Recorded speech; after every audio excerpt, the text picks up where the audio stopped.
বিশ্ব ফুটবলের সবচেয়ে মর্যাদাপূর্ণ ব্যক্তিগত পুরস্কার ব্যালন ডি'র 2025 সালের ট্রফি কার হাতে উঠবে তা নিয়ে শুরু হয়ে গেছে নানা জল্পনা কল্পনা। একসময় মেসি রোনালদো দ্বৈরথে আটকে থাকে এই পুরস্কার এখন নতুন প্রতিবাদের নিয়ে জমে উঠেছে। এবার তালিকায় উঠে এসছে একাধিক নতুন নাম যারা মৌসুম জুড়ে মাঠে দুর্দান্ত পারফরমেন্স দেখিয়ে নিজেদের অবস্থান পাকাপোক্ত করে তুলেছে। আজকের স্পোর্টস অ্যানালিসিসের আলোচনা জানাবো কার হাতে উঠছে ব্যালন ডি'র। সঙ্গে রয়েছে আমি মোহাম্মদ নিলয়। এই তালিকার শীর্ষে রয়েছেন বার্সেলোনার ব্রাজিলিয়ান উইঙ্গার রাফিনহা। চলতি মৌসুমে চ্যাম্পিয়ন্স লিগে তিনি করেছেন 12টি গোল। সব প্রতিযোগিতা মিলিয়ে তার গোল এবং অ্যাসিস্ট সংখ্যা এখন 52। তার নৈপুণ্যে বার্সেলোনা কোপা দেল রে গড়ে তুলেছে এবং এখনো লা লিগা ও চ্যাম্পিয়ন্স লিগের শিরোপার লড়াই দারুণভাবেই টিকে আছে। ফুটবল বিশ্লেষকদের মতে যদি বার্সা মৌসুম শেষ করে অন্তত একটি বড় ট্রফি নিয়ে, তাহলে রাফিনহার হাতে ব্যালন ডি'র ওঠার সম্ভাবনা সবচেয়ে বেশি।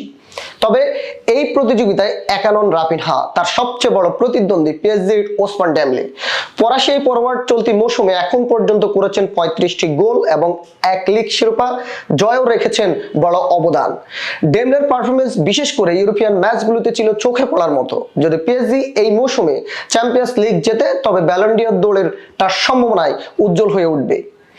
এই তালিকায় আরেকটি ব্যতিক্রমী নাম হলো লামিন ইয়ামাল। মাত্র 17 বছর বয়সে ব্যালন ডি'র আলোচনায় উঠে আসে এই তরুণ ইতিমধ্যে জিতেছেন কোপা ট্রফি, বার্সার হয়ে নিয়মিত খেলছেন এবং গুরুত্বপূর্ণ ম্যাচগুলোতে প্রভাব রেখেছেন। বয়স তার পক্ষে না হলেও সামগ্রিক পারফরমেন্স তাকে রাখছে আলোচনার কেন্দ্রে। এছাড়াও আলোচনায় আছেন লিভারপুলের মোহাম্মদ সালাহ, রিয়াল মাদ্রিদের কিলিয়ান এমবাপ্পে এবং বার্সেলোনার অভিজ্ঞ স্ট্রাইকার রবার্ট লেভানডস্কি।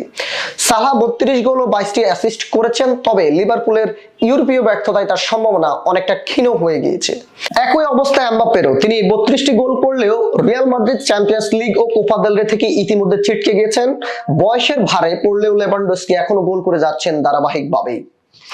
বিশেষজ্ঞদের মতে এই মুহূর্তে সবচেয়ে বড় দাবিদার রাফিনহা। তবে মৌসুমের শেষ ভাগে যদি পিএসজির বা অন্য কেউ ইউরোপীয় শিরোপা জেতে, তাহলে চিত্র বদলে যেতে পারে। ব্যালন ডি'রের মতো পুরস্কার কেবল ব্যক্তিগত পারফরমেন্স নয়, দলের অর্জনের সঙ্গেও অতপ্রতভাবে জড়িত। দর্শক মন্ডলী, এই ছিল স্পোর্টস অ্যানালিসিসের আজকের আলোচনাটি। আর আমরা এর মধ্যে শেষ করবো আমাদের আজকের পরবর্তী পর্বটি দেখার আমন্ত্রণ জানিয়ে বিদায় নিচ্ছি আজকে। সবাই ভালো থাকবেন, সুস্থ থাকবেন, সবাইকে ধন্যবাদ।